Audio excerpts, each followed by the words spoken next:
Hey guys, and welcome to Little Black But 91. We are giving you the UK Taskforce of Married at First Sight. Today, I am joined by Raquel. Yes, Sophie couldn't join us this week, so it's going to be a mono with Raquel. Raquel, how are you doing today? I'm good. I'm excited. I'm excited. Yeah, I really am because we always get to it like, I don't know, like 5 or 6 days after. So I'm excited into it. I really am. How I are you? hear that. I'm good, I'm not gonna lie to you. I'm good. It's been an interesting episode that we were reviewing at the moment. And there's a lot of things, I guess, moving parts to this particular discussion. And it'll be good to get your thoughts as well on some of the scenes that actually happened. I guess, as always, let me let you introduce yourself as well. Let them know where they can find you. Yeah, of course. As Kojo said, my name is Raquel. My @ is RaxReal, and that's on everything. So you can find me on Instagram and YouTube. I put a lot of lifestyle content out, also natural hair content, and I do vlogs. I also have a podcast on parenting called Mama Drama Pod. So yeah, please check it out and support. Thank you. Love that. I guess I want to start strong. Let's start with Chris. Normally I start with the other way around. But I thought let's start because there's a lot to talk about. There's too much to go through. There's too much to go through. So I thought I don't want to leave little time. Today I want to hit it hard. Okay. There's so many scenes to go from. Let's start from the pastor scene that we got to see, right? Where he had a conversation with the pastor. What was your thoughts around the way that he dealt with that whole scene with the past and everything like that? Chris, childish. He is incredibly childish. I really respected I don't necessarily agree with their advice because I feel like Paige needs to lead her own life now. But I respect the fact that they were holding him to account because men, you guys get a lot of hard rap all the time. Like men don't check other men, don't call out other men when they're doing wrong to women, etc. So I really appreciated them sitting him down and saying, yo, what you're doing is wrong. You made a commitment to this woman. You took vows. Nobody asked you. She's a good woman. So I appreciated seeing those black men check him as another black man. And you know what? It's interesting because I agree with you. I actually didn't agree with their advice in the sense of he said something which was like, think about what you're doing, think about Paige, think about the families involved. And I was like, so we're not doing this for love then, we're not doing this really because you're committed, we're doing this because you have to think about everybody else. And I don't think that's really a good reason as to why someone stays in a relationship. Not saying that, family are not going to be hurt by it and Paige won't be hurt by it, but if this guy is not committed, let's talk about his commitment. Let's not talk about what Paige is or what the family is. Let's talk specifically about his commitment. That's why you should be in this. You said you're going to be committed. Let's stick to that. Which he did say that, but he just added extra onto it as well. That's why I didn't really agree with their advice in that regard. Yeah, I've took it from the marriage sense though. They're like, you have even though he's not committed as he should be, like formally, he's done the marriage commitment. So they're just like, yo, you need to see this through. You need to see it through and honor that woman. Is how I saw it. Okay, fair enough. Okay, and obviously, the I don't know if you saw on his Instagram, obviously Chris as well, that he threw some shots at the pastor. Yeah. He threw some shots. What do you say? He was talking about he was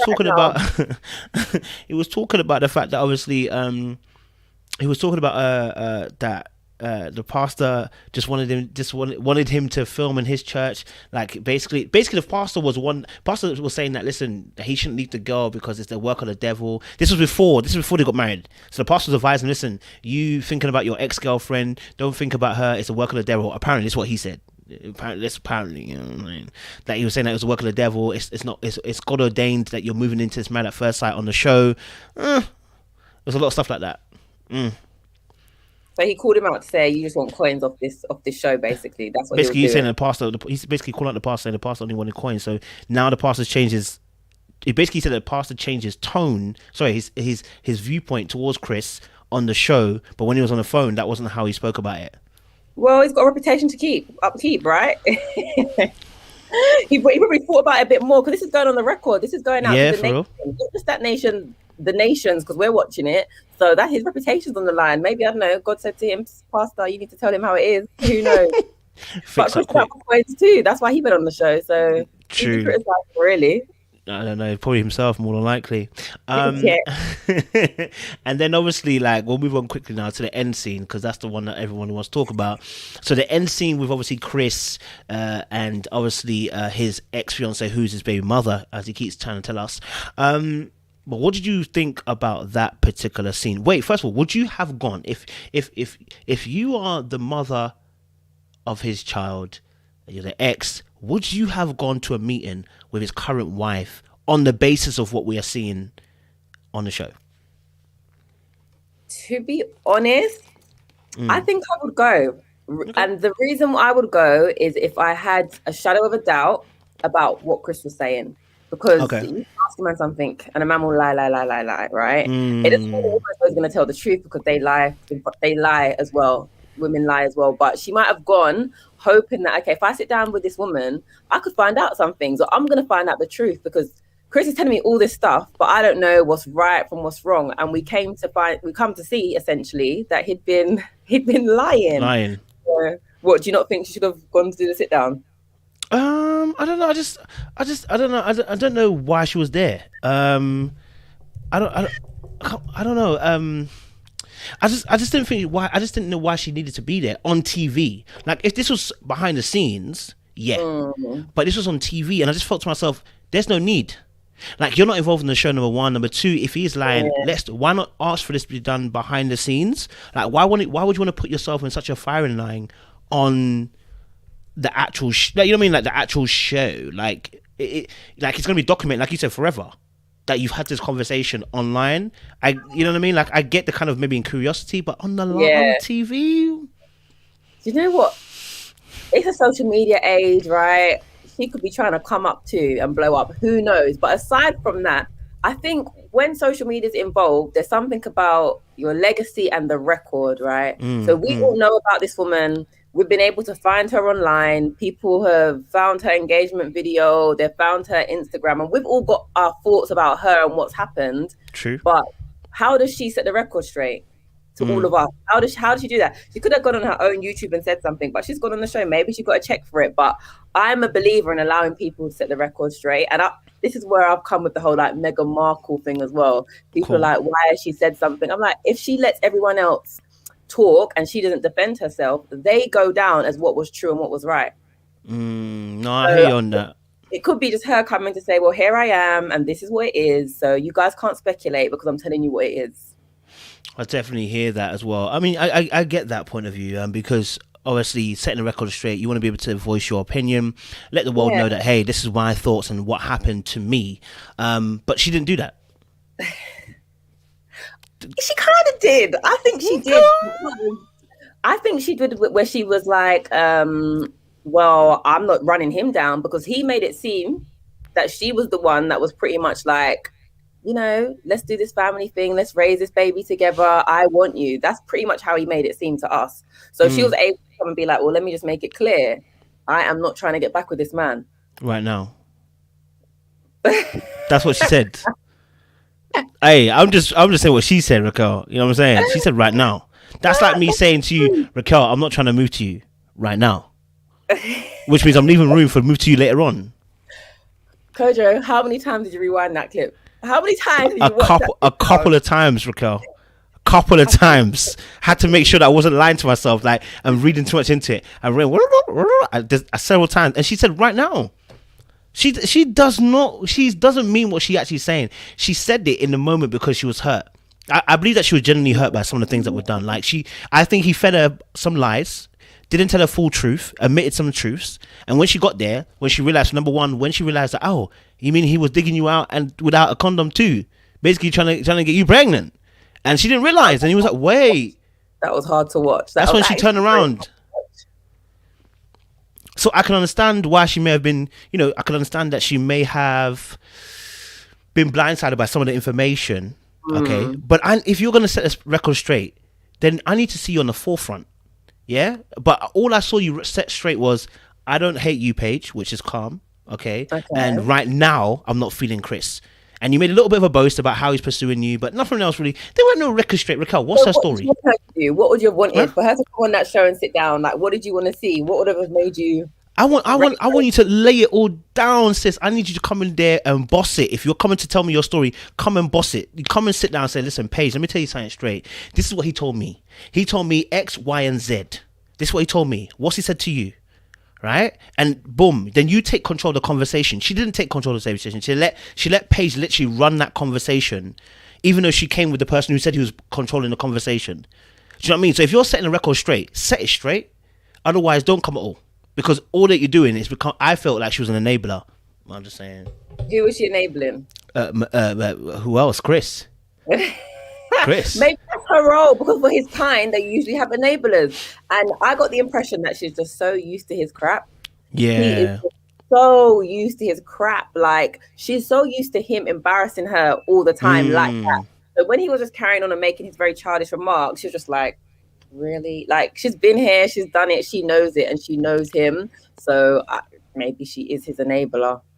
Yeah. I mean, so obviously the situation obviously with Chris and Mercedes, obviously I don't know if you watched the end part where she did say to him, yeah, you're always irritated, Chris, when she says that, right?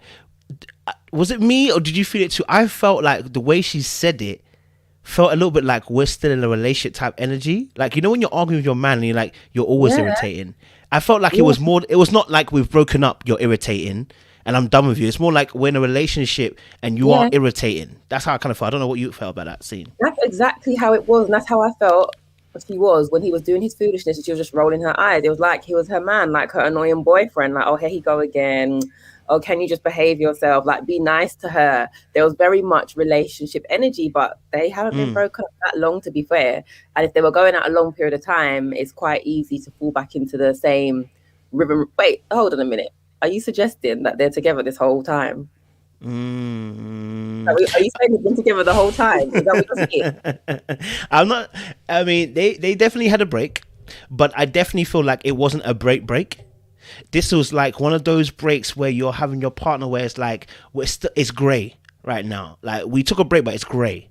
Like, no one's actually finished the actual relationship fully. Do you know what I mean? Because there's been talking in the background, there's been conversation in the background. A bit like let's say we're dating, yeah, and then it's like we kind of go like, things not really working out the way it needs to work out, right? We're kind of on a break up, but we're still kind of having these talks. You know, when you like talk to your ex and it's like, the way you're talking is like you're done, but it's the way you're talking is like, we actually ain't really done. Like, you know what I'm saying? If you were to do something now, I'd be hurt by it. That's how I felt about their particular relationship, right? And because that time, went to go to apply for the show and get married. Well, she said herself, she didn't even know he was going to get married until she told him that she was pregnant. He ain't tell all the truth. This guy just gets worse in every episode. He ain't tell the truth. So I don't think they were fully done. Do you know what I'm saying? I don't think they were fully done. So for me, it's a bit, yeah. What are you thinking? I didn't appreciate him attacking Paige either. I don't even feel like she was rude, and he was just she wasn't rude. Office trying to shut her down. You're coming on this funny energy. You're being rude. I didn't feel like she was rude at all. She wasn't rude. She wasn't rude at all. Facts. No, she stated facts. She wasn't rude at all. He just had an issue because he wanted to kind of, he wanted to chop her down a little bit. She's a little bit too confident for him. Do you feel what I'm saying? Like, she had a bit more too much confidence for him, so he had to try and chop her down a little bit. Then he should have come in there and bossed that situation, but he didn't. He opened because he's not a boss. Sat there like a bystander, and Paige turned up on him, and I loved to see it. I really loved it. I was happy. I liked her little smirks. I liked when she said, "This doesn't serve me anymore." I was Team Paige. Yeah, I represent the Paige though. Like, I like the way she, someone said she did throw shade. She did throw shade, and that kind of shade was allowable. What she said? I entered this with good intentions. Like, no, not the part. The show, like, she asked certain questions when she knew what she was doing. For instance, at the very end, she said, and I'm not even beefing her. I don't mind the shade because you've suffered a lot. So in the end, she was like, I feel like I've obviously ruffled a few feathers. And I was like, chick, yo, girl, you ruffled them feathers, girl. I love that. I like when she was like, I could have been pregnant too. So yeah, that's yeah. I like that. That was wild though. That was wild. Like, what? That was a wild thing. Oh, but I'm not though. By the way, I'm not. Okay, but it was like, babe, like. I think she should have dragged it out a little longer. Them sweating and then dropped it at the end. Like she just said that I'm still trying to wait on the results to see what happens. Yeah, that card way too early. Way too early. Yeah, she did throw the pregnancy thing there. So I don't know. I mean, obviously, you know, I don't know. I mean, where do they go from here? Where do they go from here? Where does Paige go from here? Paige goes on to live her best Chris-free life. That's what she needs to do. And it sounds like she's finally heading that direction. But I don't know if he's still got some kind of hold where he can bring her back. But to me, she seems pretty over it. What do you think? Okay. I think she's gonna go back. I don't know. I think she might go back one more time. I think she needs one more solid. No, she said too much to go back now. No, I think she might go back. This relationship doesn't serve me. He hasn't respected his vows. I need a man who can do that. That's quite, how many times girls say that though? How many times you girls say, I'm done, he's a prick, I'm da-da-da. Yeah, but National 2 don't save nothing. The girl's gonna have a honeymoon baby. Ain't never saved nobody. You know what? Yeah, I actually can't speak for Paige because she just reminded me of a very important point. She's to her own. She walks to the tune of her own drum, the beat of her own drum. That honeymoon baby nonsense that she was trying to pull. Yeah, I don't know what she's gonna do next. Sorry, I can't vouch for her. I hear she was out here trying to get pregnant on her honeymoon with a guy who was attractive. So it was crazy. It was honestly crazy. What do we think about Paige, Bree and Vincent? I know that obviously Vincent had a conversation with his friend, and the friend was like, "Oh, what's the disrespect? Like, bro, I'm trying to find where listen. I'm with Vincent. I know how Bree can be, but bro, yeah, I'm not gonna lie to you, bro. Like, I was trying to figure out where the disrespect was as well. So I was trying to figure out. What did you think about the Bree and Vincent situation in this episode? I think the friend brought like a good perspective that Vincent needed to hear. But I still think he feels how he feels, and he's entitled to feel that way. He's clearly a sensitive guy. He said he's very careful about his words of his wife, so he expects that in return. Like, they just don't have the same humor. So it's where Bree thinks, ha ha ha, I'm joking. He's like, don't do that. So would you class yourself as sensitive? Would you be sensitive? No, I don't think I would. But clearly he's carrying stuff, right? He's carrying some or from his childhood. Maybe he was bullied. Like, he's got some trigger points. And whatever she's doing is pushing his trigger points. Because he's got to think about respect and her respecting him and feeling belittled. So I don't think. What would you consider disrespect, Raquel? Let's say you're in a relationship. What would you consider disrespect? Like if someone was constantly putting me down, swearing at me, calling me out my name. Call out your name? To be honest, as in calling me out of my name. So call out. Yeah, okay, yeah. Yeah. But he explained it quite well. He was like, you're laughing at me for doing that when I would have liked for you to just get a tissue and wipe it. That's quite sweet. I agree with that. He did explain it. Yeah. I hear that. I mean, obviously, I think he's... I mean, I can see parts of myself with him. You know what I mean? Like, really? In terms of word, like I take words very seriously. So it's like your words and words of affirmation, love language. So you got to be very careful what you say. You know what I mean? Because I can take it like, oh, is that what's that? Because I take your words as that's what you really, really think. So you might say something off the cuff and you might not have meant it that way. But I'm like, well, why did you say it? You know what I mean?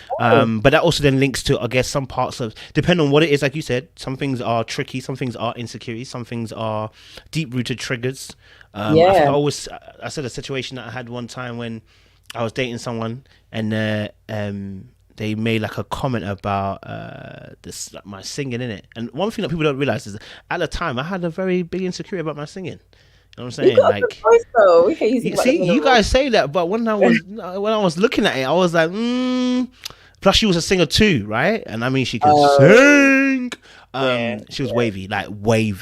And so I was just looking at myself, like, I really can't sing. And then she just made a comment. I must have sung a note. And my friend was in a room, and I was in a room, and she was in a room, and she made a comment saying. And when the friend said, oh, like you can sing, you got a bit of a good voice. And then I was looking in my girlfriend's at the time's direction, and she was like, well, don't look at me to confirm that. I said,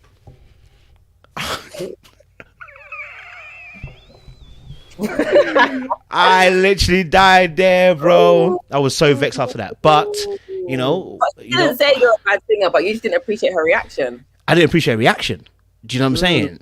You feel me? And unlike a mature Kojo, I went into passive aggressive mode, which is I just ain't gonna talk to you for the next 6 hours. I'm not gonna talk to you for the next 6 whole hours, bruv. Yeah. I just ignored her, bruv. I ignored her at church. I ignored her at events. I just ignored her at dinner. We went to dinner as well, and I ignored her. I don't want to talk to her. So how did you come out of that space? She asked me. She finally got a hold of me. Was like, "Listen, we need to talk." I said, "What do you want to talk about?" And she was like, "What's the issue?" I said, "Listen, the issue is you." I said, "You made a comment about this particular situation about my singing, and let me tell you something. That was outlandishly rude. You understand?" And she was like, "What comment?" She couldn't remember. She had amnesia. And that made it even more vexed. If you've ever had to deal with something when someone has amnesia about what they said, that makes it even more worse for me. Because I'm thinking to myself, then you said it off the cuff. This is coming out of your mind. You didn't regulate it. It just came out of you. This is what you think and you feel. Double check. Yeah. She didn't say you're a bad singer. She said, "Don't look over here for me to affirm." I don't know what else that means. What else does that mean, Raquel? Why are you looking at me for validation? Maybe she meant like you got it. You know. You already got it.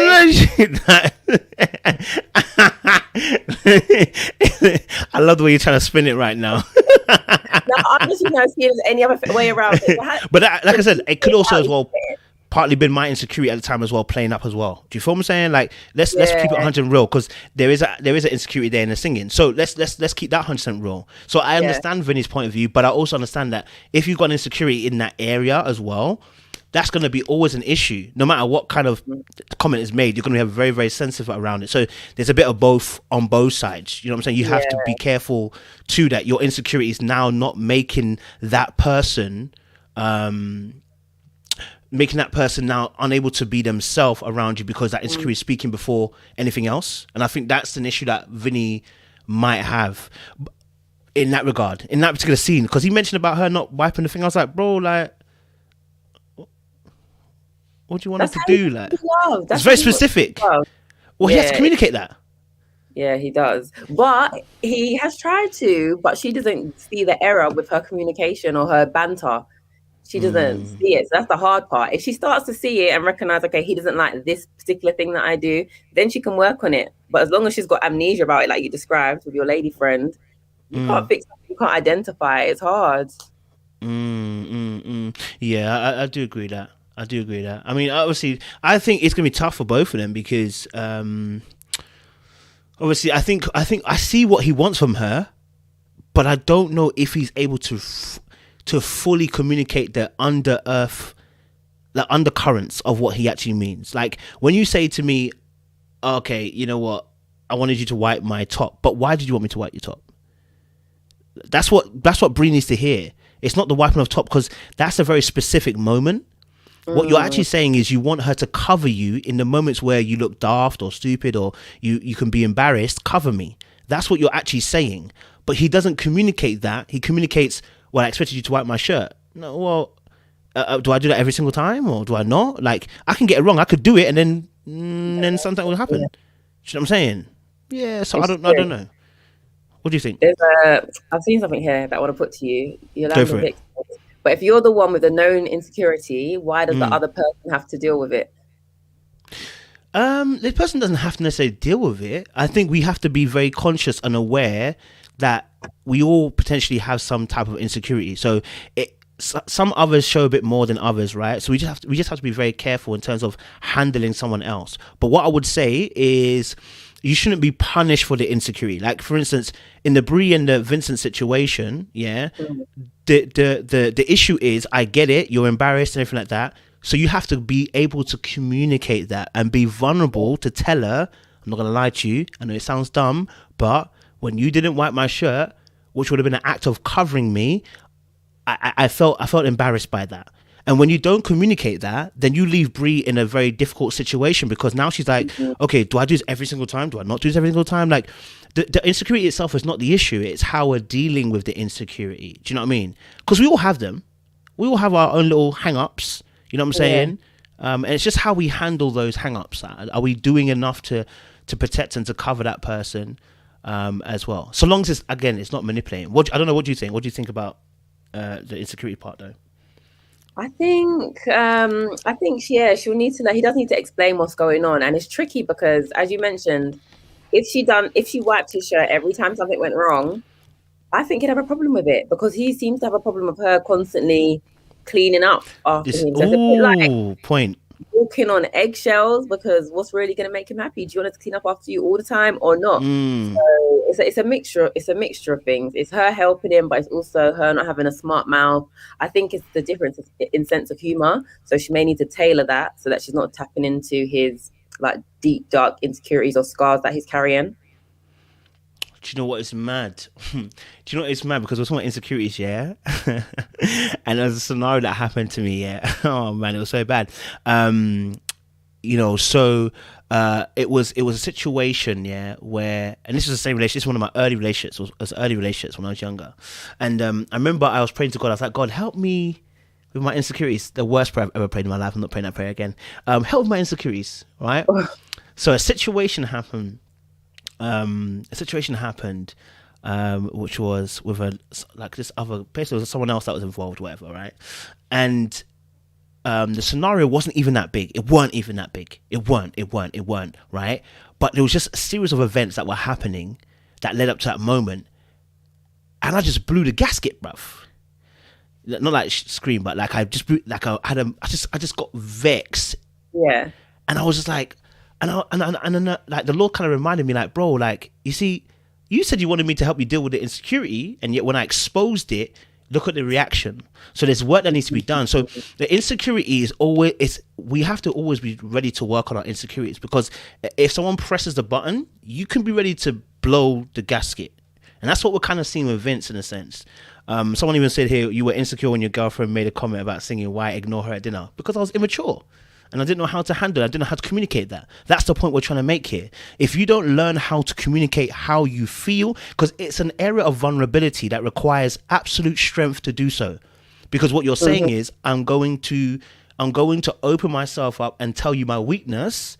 Yeah. And I'm hoping this is a safe area. But many of us have never really experienced that safe environment to really confess how weak you are in a certain area. So we rather cover it with, okay, I'm going to be strong in this area, or I'm going to be rude. You do something to kind of cover it and deflect. And that's why it's important to work on how to communicate and get out your actual feelings. Because I think Vinny's suffering with that. He cannot communicate everything that he's feeling. Although I do believe he has said some things to Brie, I just think he can choose a much more better way to deal with the insecurity or deal with what he's feeling. Because I know he did take her in episode 2. He took her into the bathroom, didn't he? And he's doing a lot offline. Yes. He's doing it behind the scenes. So when he does have an issue, he is letting her know, yo, I didn't appreciate that. So we're not seeing all of it, but it does seem to me like he's raising it. But he's being very careful with his words, as he said. He thinks it through. He tries to be very delicate. Okay, yeah, I hear that. There was a little comment that she made, and I thought it was going to be a problem at the party, where she was so confident of the answer about what it was. He said, was it 2 lies and 1 truth? Where he said, obviously, is it me falling out of a car? Is it something else? And she was like, yep, definitely is you falling out of the car. And he's like, are you sure? She's like, yeah. And he revealed the answer. Yeah, it's him falling out of the car. She was like, yeah, definitely would have been something that you would do. I said, oh my God. There you go. Come on. Like, he doesn't like that. That's exactly what he doesn't like. So if he's got that issue and she just keeps on doing it, it's literally just piling. Something's got to give at some point. You can't just say, oh, she's just being funny. Oh, she works in a male environment. Nah, that everything that she's doing, it has like a negative connotation of him being less than. If it was me, I'd have a problem too. Even if I didn't have an insecurity before, that could give you one. That's true. I hear that. That's very, very true. Very, very true. Okay, cool. So we're talking about, obviously, now Eric and vodka situation. 4-day bender, come back and still drunk is a muzzling. I think what have mercy. I'm gonna come back and could you date someone like that? Could you date a man like that? That's destruction. It's a disorder and destruction.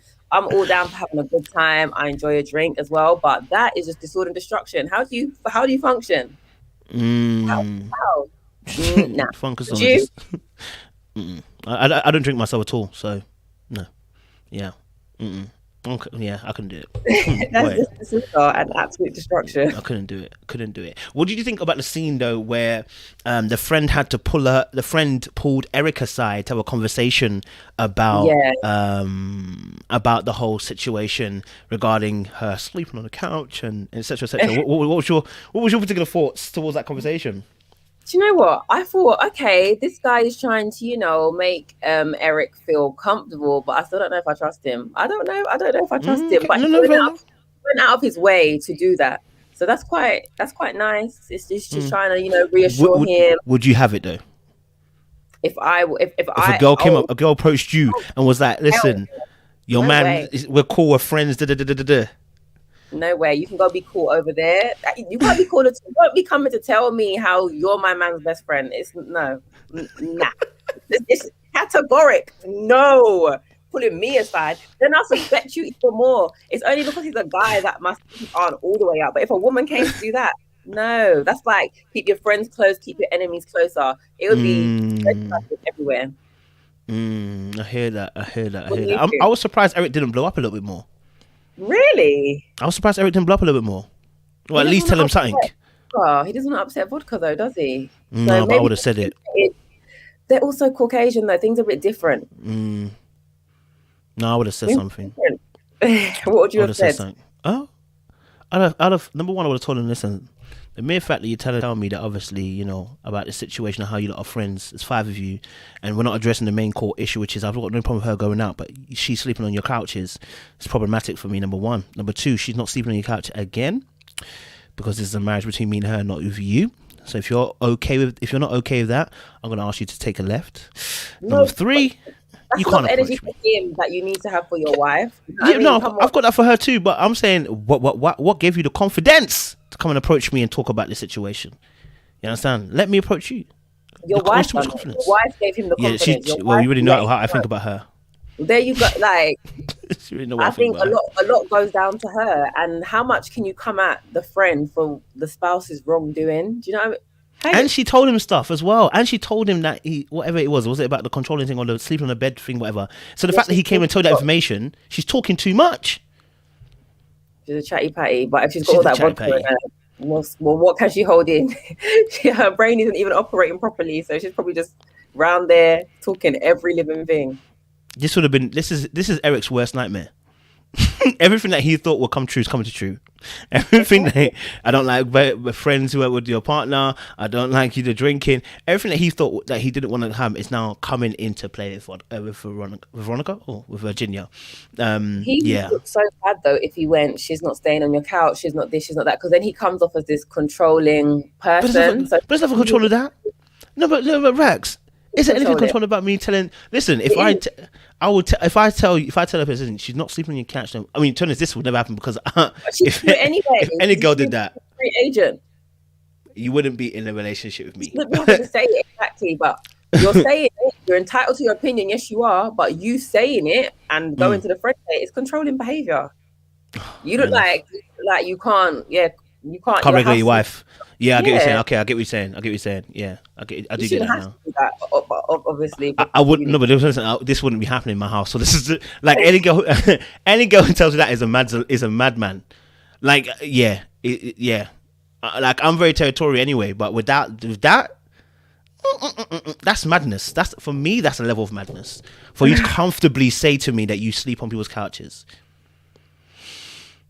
It can never be my household. Never be my household. It's a hot mess. But Eric does have some controlling tendencies, though. Is that just because of her nature? Do you think he's just a controlling guy, or is it because he's literally going out of a wild child? I think he has got controlling tendencies. His own friend said to him, his own friend stressed the fact that, bro, this is not them times. You need to be controlling, bro. I think he has got some controlling tendencies. What's up with it? Okay, listen, Rax. Can I message you every hour or two to make sure you're okay? Can I be checking a bit? Yeah, it's going to be suffocating. That is absolutely going to be suffocating. But That's his insecurities coming through because he don't trust her and she's a drunkard. You know, like you get why he's stressed. It's not normal circumstances. It's not, but it sounds like normal behavior. Every hour, all day long, every hour on the hour. So even if he's a controlling guy to begin with, like aside from vodka, with vodka, of course he's going to be times 10. Because we don't know what she's doing, if she's coming or going, blacked out, blacked in, like. Honestly, I'm not gonna lie to you. Every hour, 1 every 2 hours doesn't make sense for me. You know, like obviously we check up on each other and everything like that. But yeah, I would. You know what? Like, like I said, this is not a relationship I'd want to be in. If I can't trust you, that I have to text you every hour or two, I don't think that's a relationship I need to be in. Do you know what I mean? Yeah, that's a bit of a madness. And she'll resent it as well. She'll definitely grow to resent him for it because it's like, where's my freedom? Like, why are you always on my case? You know, why are you always on my case? You know, I want to drink Thursday, Friday, Saturday, Sunday. You know what I mean? I told you this from the beginning of the jump. Like, do you know what I mean? Like, it's a lot, man. I just think it's a lot. It's a lot. I won't lie to you. Someone asked a question. Also, why is a friend letting her sleep on his sofa instead of calling her husband? That's a good question. That's a very good question. If somebody's wife would, let me be very frank with you.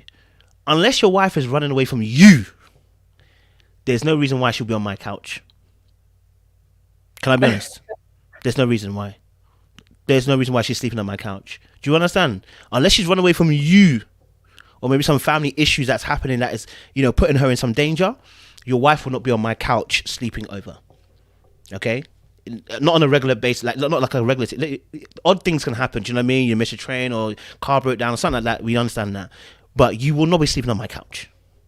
It does not make sense. As a friend that knows that you're somebody's. It sounds really like almost like objectifying, but someone's wife. You know what I'm saying? Like you've married somebody else. There's levels we have to keep. You know what I'm saying? As a married man or a married white woman, you should not be sleeping on your opposite sex friend's couch like this. It's not sensible. Even your male friend is sleeping on the couch. Charlie, you shouldn't even. You're too old for sleepovers now. You've matured. You know what I'm saying? Like it's not a holiday you've gone on to. You've gone into. Do you know what I mean? Like I think to myself, you've got to start thinking like a family person. Like you almost got to think of it. If I had children, I couldn't do this. So why would I do it when I haven't got children? You're changing the rules just because of a little change, but you're married. You know what I mean? I don't know. What do you think, Rax? Are you sleeping on someone's couch? No, I'm not sleeping on anyone's couch. What I've learned in life, generally, we're not all raised the same. We don't all have the same minerals. We don't all have the same minerals. We do not. Where I come from, we have something called brought up day, yeah? When you're from young, you're taught how to do certain things. You're taught manners and respect. You're taught please and thank you. You're taught how to use a knife and fork. There are just certain things that some people are taught that others aren't.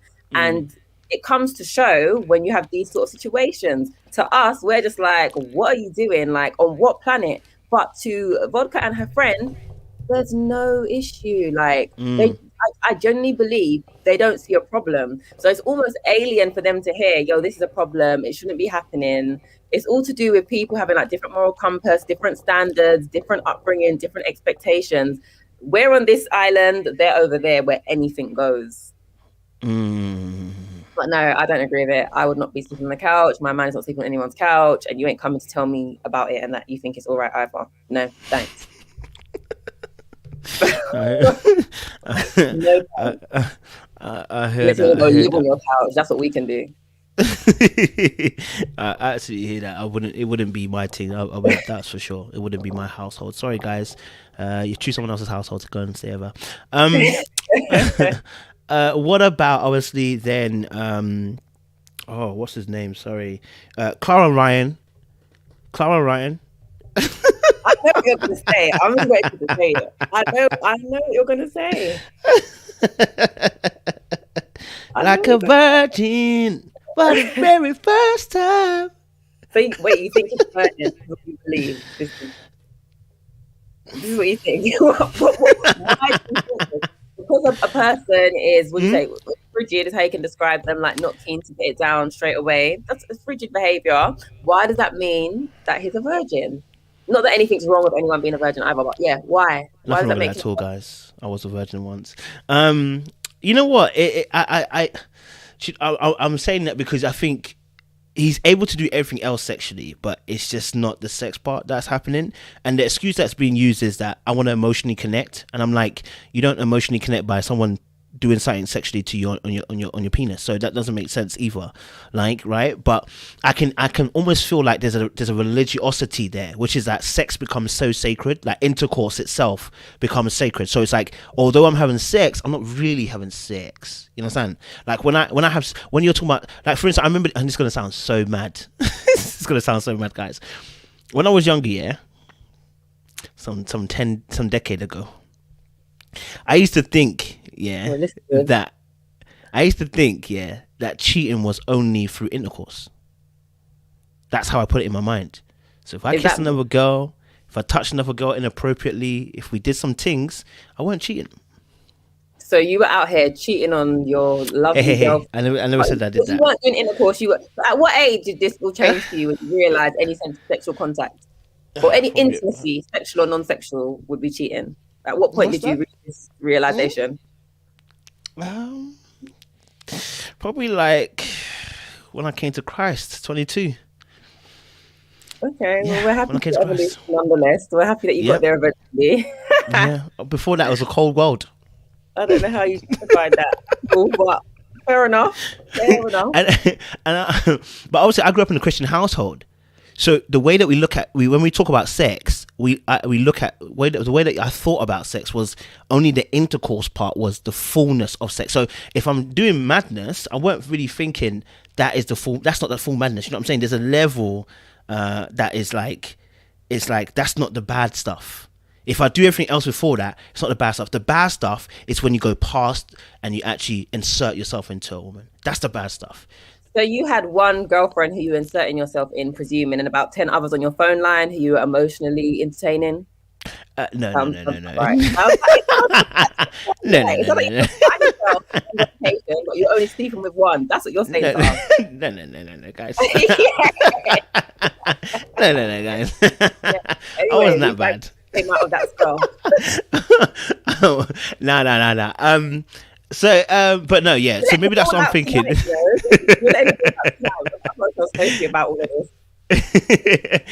So that's what I think Chris is kind of potentially doing. Like he's like, sex is like the be all and end all, and then it's like everything else before that, it's not a problem.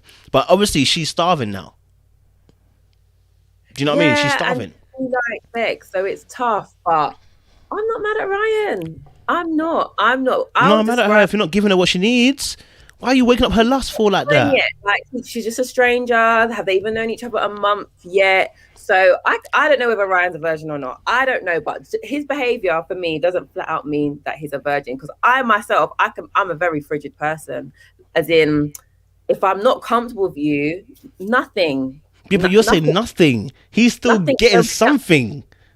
Maybe he's just, slowly melting the iceberg, but he's not ready to just hop in 2 feet in yet, and that's okay. That's okay. He's waiting to maybe feel something for the girl before he does it. What's the problem? What is the actual problem? I don't mind him taking his time. It's on, I don't mind him taking his time. I just wanted to see why he's doing that. Do you know what I mean? Because that emotional connection stuff is absolute bollocks. I'm sorry. You're not gaining an emotional connection simply when you're out here. You're a grown-ass man. You're not 18 anymore. You're not 17 anymore. All right, where you are confusing what love really is, and you're a grown-ass man now. Yeah, okay. Going into a relationship, I'm not saying you have to give it all up. What I'm saying is that, bruh, you are out here in the streets with your wife, by the way. Your wife doing the freaking leak, but you're not doing it all the way. Fine, not a problem at all. But she's now burning. So guess what you have to do? You have to stop. This is my point. Like, you have to stop. You are getting a release, but she's not getting what she wants, and you don't want to give it to her. Stop fooling around and focus on the emotional connection. That's the issue I have. If a woman was doing this, I'll be just as pissed, because the point of that matter is that but obviously it doesn't really work that way, because men often release very, very easily. But the issue is that she's not getting what she wants from you. You're not willing to go past a certain line. If you're not willing to go past a certain line, all you're doing is stoking up fire that she can't release. So focus on emotional connection, which is what you said, the reason why you're not going to have sex all the way. Focus on that particular thing. And I'm not saying that she's free from anything. She's probably trying to get him to do stuff, but Because she sounds like she's kind of pressures him. I'm not gonna lie to you. Yeah, but he might be thinking some's better than none. Like he's not ready to go the whole hog, but he'll do some. He'll do some, just not all, not yet. Just like you with those ladies, you know, you had the special thing reserved. Oh, I led them on. Oh no! I can admit mine. I led them on. I saw them dreams. Do you know what it is though? He could just not be 100% on her yet. He doesn't know if he wants to stick it out with the marriage beyond the deadline, and he just might not want to be sexually intimate with her if he's just not sure yet. Because like, what's the point? Maybe he really protects his like sexual intercourse experiences, and he doesn't want to add her to the list unless he thinks she's going to be his wife. He still could be unsure. They seem to get along, but still, we saw that clip for next week where she's like mocking him about being a self-help book. We know they've got the religious differences, so he could just not be sure enough yet. I think, yeah, I hear that. I think obviously sex maybe for him seals the deal. You know what I mean? Like, so maybe not go past that certain line, innit? Do you know what I'm saying? But again, this is what I'm saying about. Then you have to take control of the narrative, and you take control and take care of that person's heart, because that person's on sex things. She wants the sex, brother. Okay, she wants the real deal. Yeah, if you're on emotional connection, stick to emotional connection. Stop going into half measures. Because you're not both the point is that they're not both agreeing. Like Rax, if we agree that we're not going to go to that level because we are not ready for that at that moment, we are both agreeing. The problem is she's not agreeing. So stop. Let's say, listen, let's take it back a step. Let's take it back a step because we're doing too much right now. But are you sure Farrah wants nothing? You're saying all or nothing. I definitely know she wants more than nothing. I definitely know she wants more than something. Yeah, but she doesn't want all or nothing. So. Yeah, she probably might not agree with that. Yeah. That's the compromise right there. So then at that point you tell her, listen, well, you're the one that's saying you want something. I'm telling you, let's go to nothing. At that point, I don't want to hear you complaining, because you don't have grounds to complain when it's not being spoken about. What happened? What did someone say? Sabrina said she watched a sneak peek and Clara's getting Ryan off every night and he gives her nothing. Yeah, I ain't down for that. No. Wait, never, ever, Ryan, if you're doing that. You deserve jail. Ryan, it's time to enter into the garden. Okay, you have 2 lips. Use them. Ryan, if he's doing that, if that is true, Ryan, I'm sad. I'm really unhappy. That's abuse to me. That is abuse. That's abuse. I told you, I knew something fishy was going on with that. You know what I'm saying? No shirt policy business. I don't know what was going on with that, bro. That's what I'm saying. Like, yo, and he works out. It's not even like he doesn't work out. Something's not quite right, man. Just what I'm saying. Look, you know, this is relationship. You can't be letting someone get heated like that, and you are not even, you know, trying to, you know, what do they call it, contalinas, or what they would call it. You have to do something. Let her feel that you want her to also be pleasured. You can't just be out here in the streets taking what you want. Yeah, that's what I'm trying to say. That's a thief in the night. No. Thief in the night. No. Can't do that. You got your whole wife there every night. She's getting you off, and then she's just rolling over, going to sleep, and can't get nothing in return. Oh no. Oh no. No. No. No. That's terrible. But I mean, that might speak to his need to control. You know, he said about being controlling. That he's a bit controlling in the sense of that he wants. It's like he was speaking to the boys and he was talking about how he needs to be controlling. And so let me volunteer some information to you guys as well. Okay, so I said this on my other live. Tonight. I said this to the guys on the other live as well, and I said this story. I said, I remember my guys used to roll. And some of my guys wouldn't know, they're bad guys, you know what I'm saying? They know how to play the girls, finesse it. But I wanted to always be the one girl kind of guy. I'm not really on that thing. I can't play that. My heart's too soft for that, yeah? Is this before 22 or after 22? Just trying to... Before 22, right, guys. Okay, this is when I was 18 looking 26, okay? Because I was swole. Now, listen... So obviously I remember some situation when the guys were talking. I was like, guys, like, you need to stop playing these girls. Like, that's not how you should be. Like, you got to treat them right. Like, don't be so toxic. And one of the guys said to me, bro, like I know you're talking about us moving mad and actually having sex with different girls, but there's no difference between me and you. I said, well, there's a big difference between me and you. I wouldn't be sleeping with all these girls. He said, listen, no, but you sell dreams.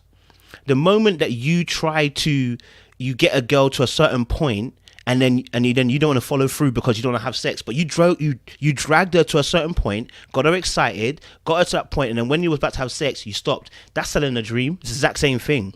And so I realized from that moment, I am no different to them. The only difference is how I control the narrative.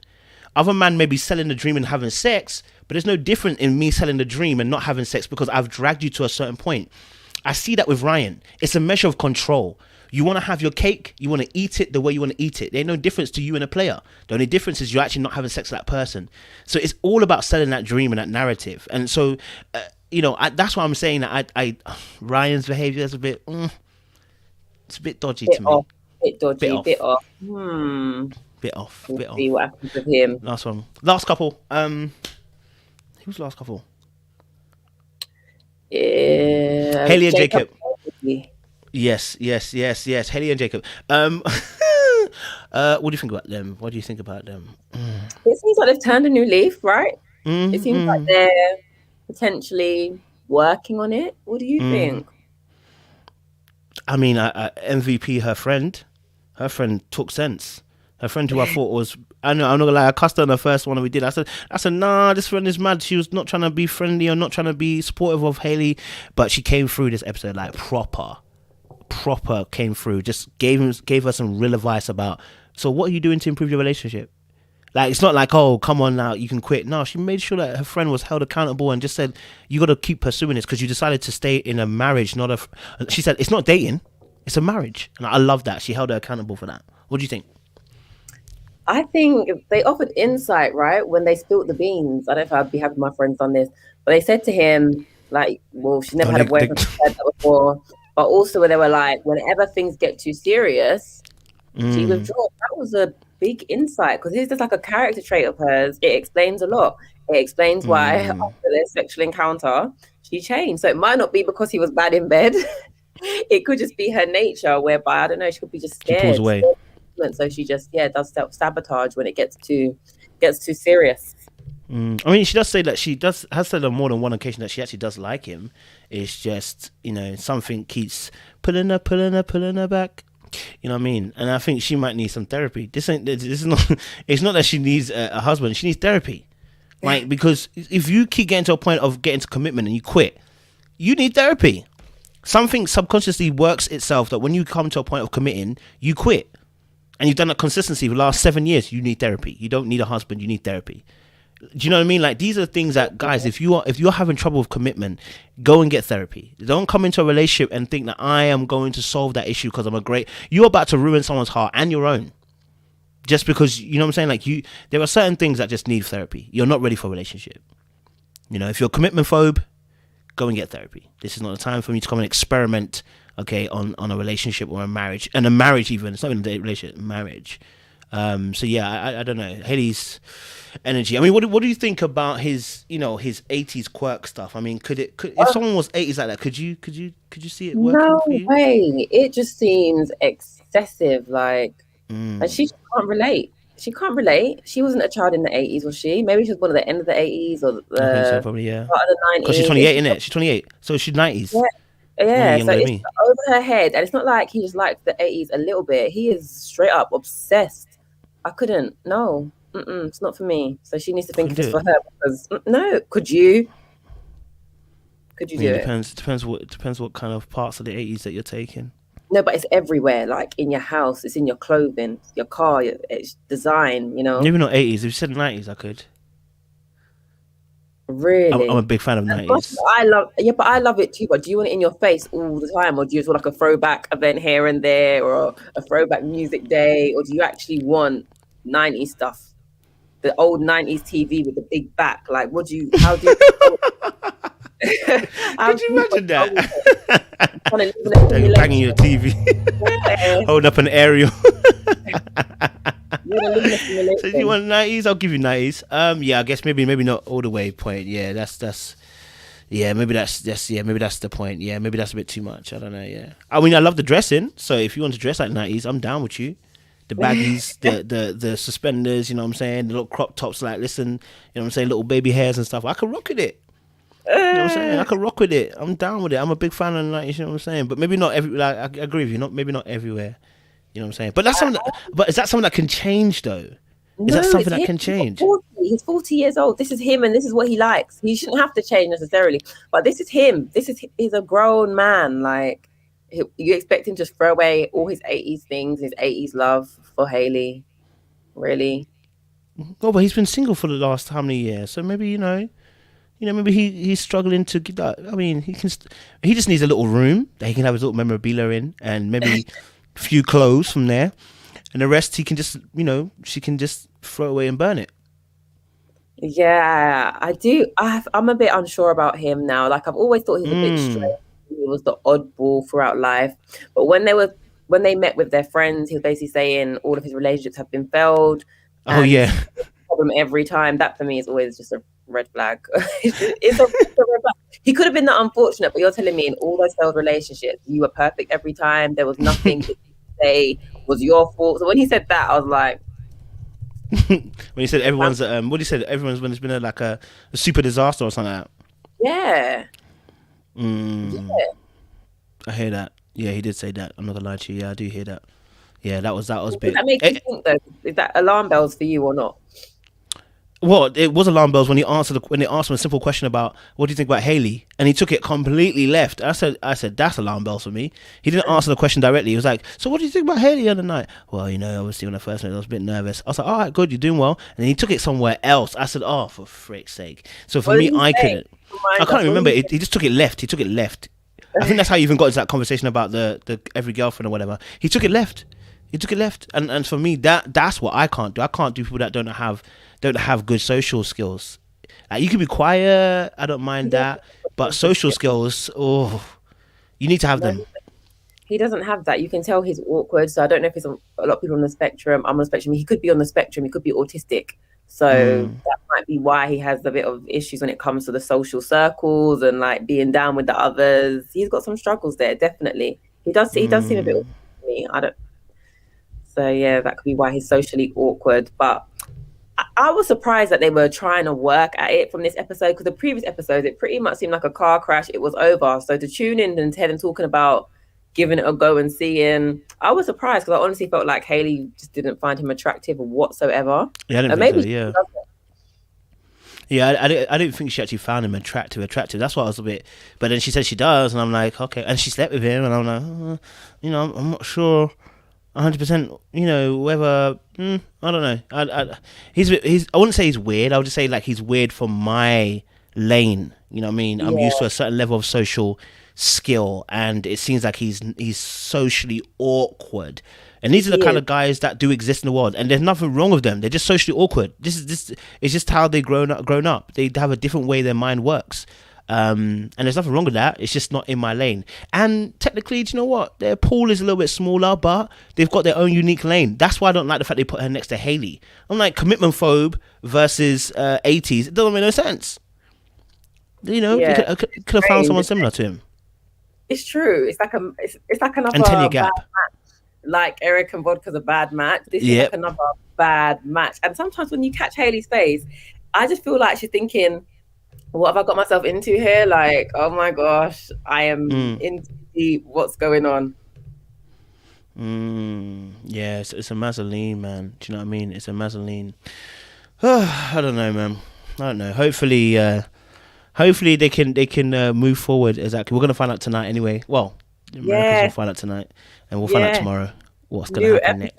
What's gonna happen? Episode. I want to know with Chris and Paige. I want to know. I want to know. I want to know. I want to know. I want to know. I want to know. Trust me. Because in the clip, it's like he was saying, "I'm scared of falling in love with you," which is again. Oh, Chris. Yeah. I almost wanted to dribble. I said, "What's that wrong with you, bro? Like, come on." And I hope she doesn't fall for it. Open. That's the whole point. He playing around, man. He knows what he's doing. He knows he knows how to keep that door slightly ajar. He's put his little shoe in the door so the door doesn't fully close. He don't want to leave. Yeah. I don't like that, man. I don't like that. That's what a lot of men do, though, isn't it? Keep your options open. He don't want to end up with no one.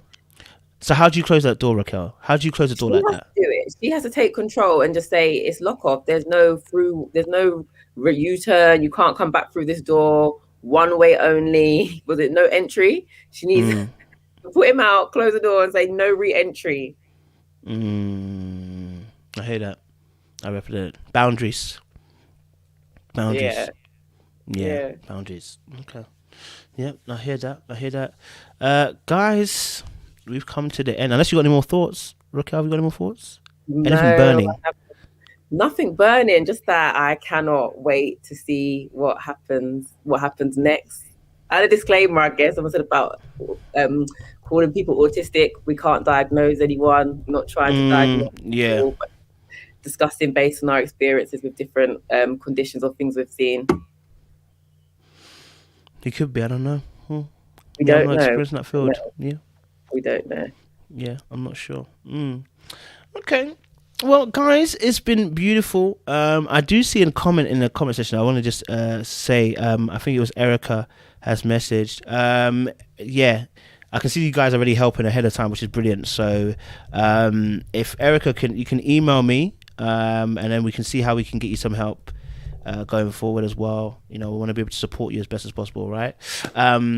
But yeah, guys, thank you so much for joining us today. UK Taskforce came out strong. You know what I'm saying? It's good to have you one-to-one, Raquel. Yeah, felt like a little bit of a date still.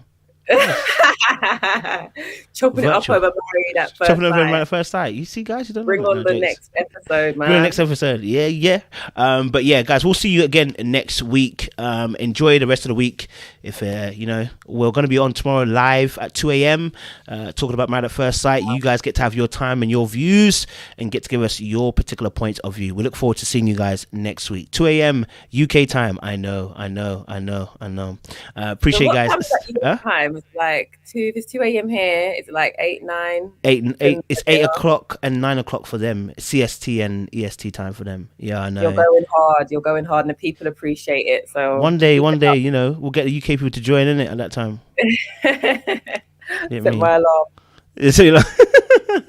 Yeah, man. Anyway, guys, appreciate you guys. Thank you so much for joining. We will see you soon. Bye.